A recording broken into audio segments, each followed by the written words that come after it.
Hey, bonsoir, bonsoir. Comment on se retrouve? J'adore ces petits instants que je partage avec toi. Hein, j'espère que toi aussi tu trouves de la valeur. Hein, voilà. Alors, aujourd'hui, le lit solo que je voulais te partager, c'était sur euh, tester l'inhabituel en fait, sur le fait de, tu sais, nous avons souvent tendance à, oui, c'est ce que on appelle souvent dans le milieu du développement personnel, à sortir de sa zone de confort. Hein, tu sais, la plupart d'entre nous, nous voulons nous accrocher à nos habitudes. Hein, obéir, on nous dit de nous asseoir là, on obéit, on nous dit... En fait, nous sommes tellement habitués à ce qu'on nous dise tout ce qu'on doit faire et ne pas faire, que quand il s'agit de décider par nous-mêmes, nous sommes tétanisés, nous sommes effrayés. Pour nous, c'est inhabituel, c'est pas possible, ça ne marche pas comme ça. Hein. Mais aujourd'hui, hein, moi, je n'arrête pas de le, comme je n'arrête pas de le dire, de le répéter, je ne cesserai jamais de le répéter. Et toi, si tu es quelqu'un d'habitué à ces massolos, bah, au moment où ça arrivera, tu te diras, oui, Sylvie le disait souvent, que hein, cette crise est là vraiment pour nous pousser dans nos retranchements et surtout pour nous faire goûter l'inhabituel. Donc c'est à chacun de nous de prendre conscience qu'il est temps, hein, que nous voulons vraiment, c'est pour, comme disait un coach qui est très célèbre d'ailleurs, hein, que prendre le développement personnel, prendre soin de son bien-être par soi-même, c'est une question de survie parce que pendant longtemps, on a délégué même notre bien-être. Hein. On a délégué notre bien-être à l'État, au gouvernement. Je pensais tout à l'heure au petit contrat parce que dans le centre d'appel, hein, mon activité du soir, parce que c'est pour ça que je travaille aussi le soir, mon activité du soir, c'est dans un centre d'appel. Et souvent, il y a des petits contrats, hein, les contrats étudiants. Et justement, moi je croyais que ces petits contrats, l'État n'interdisait aux étudiants de travailler à plein temps qu'aux étrangers. Parce que je me souviens que quand j'étais étudiante à l'époque, bah, je n'avais pas le droit de faire un certain nombre d'heures. Donc moi, euh, je, j'associais cela, enfin, j'attribuais cela au fait que j'étais étrangère. En fait, non, c'est même les Français n'ont pas, quand ils font leurs études, ils n'ont pas le droit de travailler un certain nombre d'heures. Je pense que c'est 40 heures par mois. Et je me suis dit, mais pourquoi l'État doit légiférer sur le temps de travail d'un étudiant? Il a le droit, si sa force lui autorise de travailler à plein temps alors qu'il poursuit ses études aux États-Unis, dans d'autres pays. Les gens le font bien, ils travaillent à côté, ils travaillent pour payer leurs études, ils s'arrangent comme ils peuvent, mais en France, l'État légifère pour limiter le nombre d'heures parce que, bah, en fait, la réponse apparemment, d'après ce que j'ai compris, c'est que bah, il faut qu'il ait le temps pour son bien-être, pour son équilibre, il faut qu'il ait le temps de qu'il ne soit pas trop fatigué pour poursuivre ses études. Mais qui, qui a décidé que tel autre c'est quelqu'un de l'extérieur qui devait décider quand tu es fatigué ou quand tu as de la force de travailler à plein temps et payer tes études. Qui a décidé ça? On a décidé que c'est l'État qui doit décider à notre place.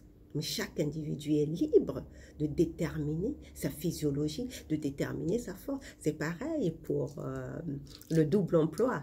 On n'a pas le droit de dépasser un certain nombre d'heures. Mais c'est à la personne responsable de son corps de décider. Et encore une fois, dans les pays anglo-saxons, l'État ne limite pas le nombre d'heures. Aux États-Unis, il y en a même qui font non, pas 4 boulots, j'en sais rien, mais 3 boulots. Tu vois?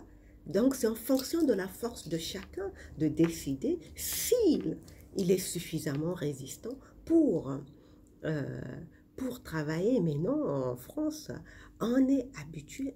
Et surtout, ça c'est très franco-franchouillard. Hein? Je suis pas là pour critiquer la France parce que j'adore la France et j'adore les Français. Hein? J'adore ce pays. Hein? C'est le pays des droits et des libertés. Et c'est pour cela que je le défends haut et fort, les valeurs de la République. Mais il y a quand même quelque chose de très intéressant que je constate chez le peuple français, c'est qu'il est accroché à ses habitudes, l'inhabituel, les frais. Or, il s'agit pour nous aujourd'hui, avec cette crise sanitaire, par rapport à tout ce qui se passe, de sortir, d'oser l'inhabituel, hein, d'oser dire que je ne suis pas d'accord. Je ne suis pas d'accord. Je vais décider que je vais me comporter de telle manière. Tout le monde fait ça, mais moi, je ne le ferai pas. Point barre. Par exemple, pour la famille, hein, pour la famille, bon, je parle surtout des relations amoureuses.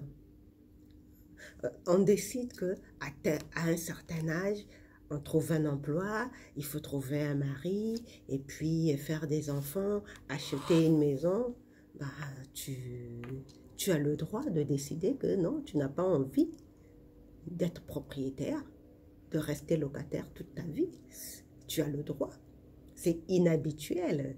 Hein, quand quelqu'un gagne bien sa vie, gagne un certain montant, c'est habituel. Hein, c'est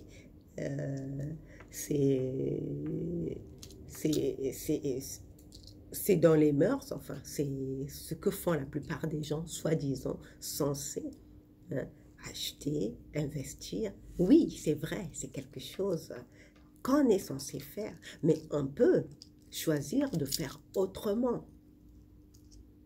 Donc, la plupart d'entre nous, nous aimons bien rester dans un chemin balisé. Mais on peut le faire autrement aussi. Hein?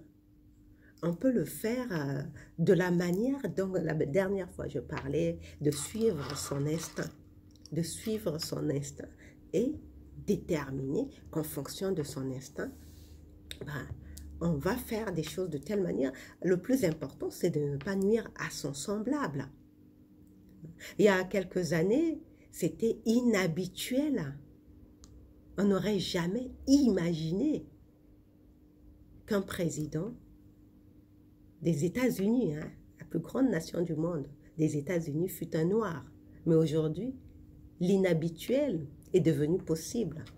Grâce à Barack Obama, bah, ce qui est inhabituel, le commun de mortels peut en rêver. Alors que pendant longtemps, bah, je suis sûre que Barack Obama, quand il a décidé de se lancer dans cette campagne présidentielle, beaucoup de gens l'en ont dissuadé en disant qu'il est noir, qu'il n'avait aucune chance. Parce que c'est inhabituel de voir un président américain noir, alors que c'est un pays melting pot. Où les Noirs, il y a toutes les nationalités, mais c'était inhabituel. C'est comme en France, hein, quand Ségolène Royal s'est présentée au présidentiel, beaucoup de gens lui ont mis les bâtons dans les roues parce que c'était une femme. C'est inhabituel de voir une femme présidente, alors que dans un pays de droits de l'homme, bah, ça devrait être quelque chose de complètement courant de pouvoir laisser sa chance à une femme de devenir présidente. Hein? De la même manière, personne, il y a quelque temps, des années en arrière, on n'aurait jamais imaginé qu'un prince anglais puisse avoir pour princesse une femme noire. Et aujourd'hui, Meghan Markle est une princesse de Galles. C'est une femme noire. Elle est princesse de Galles. Donc tu vois que il est temps pour nous de faire évoluer nos modes de pensée, nos conceptions habituelles. On est habitué à une façon de penser. Les femmes sont rarement présidentes, les femmes occupent tel emploi, les hommes font ceci. Non. Il est temps pour nous d'oser l'inhabituel. Moi, je ne serais pas surpris avec ma conception, la conception que j'ai. Je ne serais pas surprise de voir à la tête d'un État comme la France un noir. Je ne serais pas du tout surprise. Parce que pour moi, pour moi, c'est quelque chose qui est possible. C'est peut-être inhabituel que dans un pays dominé par la race blanche, qu'il y ait quelqu'un d'une race différente. Mais la race n'est qu'une création humaine. Dans l'énergie, il n'y a pas de race. Dans la loi divine, il n'y a pas de race. Il n'y a pas de noir, blanc, jaune, rouge. Non. Et il n'y a pas de sexe non plus. Il n'y a que l'énergie. Et là, nous sommes en train de rentrer dans l'ère où c'est l'énergie qui va dominer. Ce sont les vibrations, nos vibrations qui vont dominer. Celui qui aura la vibration la plus élevée, la plus solide, et surtout, qui pourra attirer à lui autant de personnes qui croient en lui. Bah, c'est cette personne-là qui sera appelée à être leader. On est en train littéralement de changer de paradigme. Hein? L'universalisme, oui, je sais qu'il y en a beaucoup qui ne sont pas pour l'universalisme, mais encore une fois, ce n'est pas quelqu'un qui s'est levé pour décider de cet universalisme. Hein. C'est une loi naturelle de la vie. Dans cette variété que sont les races humaines, hein, mais il y a on est tous unis. On vibre. Nous sommes vibration. Nous sommes vibration. Donc, étant vibration, ceux qui ont des vibrations hautes s'unissent ensemble. Et s'ils ont besoin de leaders, ils ne vont pas avoir à choisir noir, blanc, jaune, femme, homme. C'est juste une loi de vibration. On décide d'un commun accord, ce qui nous convient, même si c'est inhabituel. Oui, donc j'avais envie de partager ça parce que il est temps, parce que c'est ça. Hein. Aujourd'hui, j'insiste beaucoup sur les événements planétaires qui se passent en ce moment. J'insiste beaucoup là-dessus parce que c'est un réel changement de paradigme auquel nous sommes en train d'assister. Une révolution, mais cette révolution va commencer par là. C'est une révolution psychologique. Ça doit commencer par là. Tout ce à quoi on était habitué est en train d'être foulé aux pieds, créant le chaos auquel on assiste. Donc, c'est à nous de nous réveiller et de nous dire que mais c'est pas censé fonctionner comme ça. Nous voulons juste tendre vers ce qui nous fait du bien. Ce qui nous fait du bien. Bien entendu, ce qui te fait du bien ne doit pas nuire à l'autre. Hein. On est bien d'accord. De toute façon, dans l'amour, dans une loi d'amour, il n'y a personne qui souffre. Donc, si ce qui te fait du bien nuit à l'autre, c'est que ce n'est pas de l'amour. Et dans une loi d'amour, dans un monde où règne l'amour, l'amour de son semblable, comme on dit dans l'écriture, l'amour du prochain,